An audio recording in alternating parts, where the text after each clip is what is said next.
God bless you. God bless you. Let's give the Lord a hand clap this morning. It's Saturday. I think it's around 9 o'clock or somewhere close to that. I'm just blessed this morning. I'm thankful that I got up this morning. If you're watching this video, God, thank God for you because you got up this morning also. My God. Today we're going to talk about something that everybody talks about. And most of our mind, when I say this, you'll go right to these two items. We're going to talk about addictions. And addictions, when I say that, most of you went to drugs and alcohol. But you know well as I know, especially if you're a little older, that a lot of addiction come from more than just alcohol and drugs. Actually, addiction can be anything. We're going to talk about 5 different items today, but I do want to come clean because I told you, I don't like to preach stuff that I haven't got over with. And I'm really not over. About 2 years ago, I was really bad with this addiction, and my church, like they do, they pray for me and I pray for them, and the righteous prayer avails much, and we know all of that, and they went to praying for me, and I told them before my sermon that I had addiction.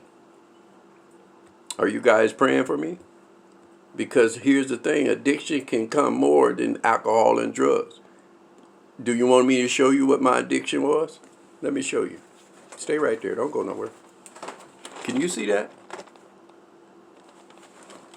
Captain Crunch. I know some of y'all laughing. It's okay. It's good to have a sense of humor and it's good to laugh.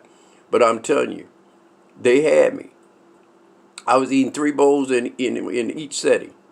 Breakfast was the excuse because that's when you're supposed to eat cereal. I could eat 4 bowls. Lunchtime, I was having cereal. Dinner, I was having cereal. Late at night, 2 or 3 o'clock in the morning, I'm eating cereal. And I had to come to clean with my church and tell them I got addiction. And one thing about me, by being a ex-user, crack cocaine, I don't like nothing that makes me feel any different. And I tell you, addictions make you feel good. So eventually it'll start making you feel bad. Well, you know, number one, we're going to talk about 5 different items. Number one, we'll be talking about food. And it says that people who are addicted to food tends to overeat. And it does not mean because you big boned or you're heavy that you have a problem in eating. That's not always true. You could be thin and have addiction to eating also. Or you could be thin and think that you're too fat. So there's all kinds of addictions that we're going to talk about. And it's good news. Even shopping, 6% of people have a shopping problem. And where's the problem? The Bible said in 1 Peter 5:8, whatever you do, that God is so nice to us. He said, whatever you do, have a sober mind. You know, have a sober mind. I told somebody the other day, I said, you're an alcoholic. They said, no, I'm not. I said, yes, you are. They said, no, I'm not. I said, yes, you are. They said, no, you're not. I said, well, let me prove to you how you're an alcoholic. If one guy that's not alcoholic drank 12 beers and drank 2 shots, and he be at his job the next day 15 minutes early, he's not an alcoholic.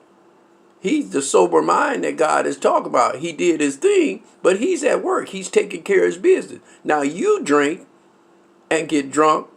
You get a no call, no show at your job. They can't find you in one day. Now you have to fight to keep that job or lose it. That's alcohol. Anything that makes your life chaos after you do it is addiction. Come on, whether it's mentally, physically, or health, if you doing it and it makes your life chaos, it is addiction. Let's talk about shopping. 6% of the people in America have a shopping problem. What is a shopping problem? You are supposed to buy you something after you get your check. But if you got a car payment and you go out and buy you a nice outfit, buy your children some clothes, buy your son them Jordans, and now you behind next week trying to borrow money to pay your car payment, that is addiction. That means that you did something when you had the right mind to know that you need to hold that money and save it for your car payment. Gambling is another one. People enjoy the thrill they get from gambling and the risk that they take It's the risk that I got it is mine. I'm going to trust you with it, hopefully that I get it back. That's gambling. That's why I tell people, always ask me, Pastor, what do you feel about gambling? I say, I don't feel nothing about it. Gambling have nothing to do with the character of your heart that God is looking for. It could be a game. It could be bingo. Church people go to bingo all the time. That's gambling. If you took something that was yours already and took a chance or risk to lose it, that's gambling. If you go, watch this, if you go to the 4-H fair and your wife or your girlfriend tell you, honey, would you do me a favor? I want one of them teddy bears. And you take that little ping pong ball and you try to throw it in that little fish bowl where them goldfish is, you are taking a chance and losing something that was already yours. That's gambling. Isn't that good news? All right. So we understand that. Now, love. We talk about love. There's so many people that I'm talking to now, 3 or 4 women that's in abusive relationship. And he love me, but I'm looking at your lip and your eye, how he beats you up. Come on, he don't love himself first. That's why he's not loving you. And you addicted to having a body. You want a body to lay in the bed with you, and you can't not do that. You can do bad all by yourself. Lock that bed up, lock your door from him, and change your life, because that is addiction. Love could be addiction. You're already planning the wedding. Y'all been dating 6 months. He's telling guys that you just a call. I won't use the other one. You just a call at night, and you telling people y'all planning wedding arrangements. So addiction. Let's talk about the one that you're probably gonna shut the phone off when I tell you this one. We need to fast and let our phones stay at home sometime. And I'm gonna tell you, if you don't think you're addiction, leave it on the dresser today. Everybody that can hear me, leave your phone at home.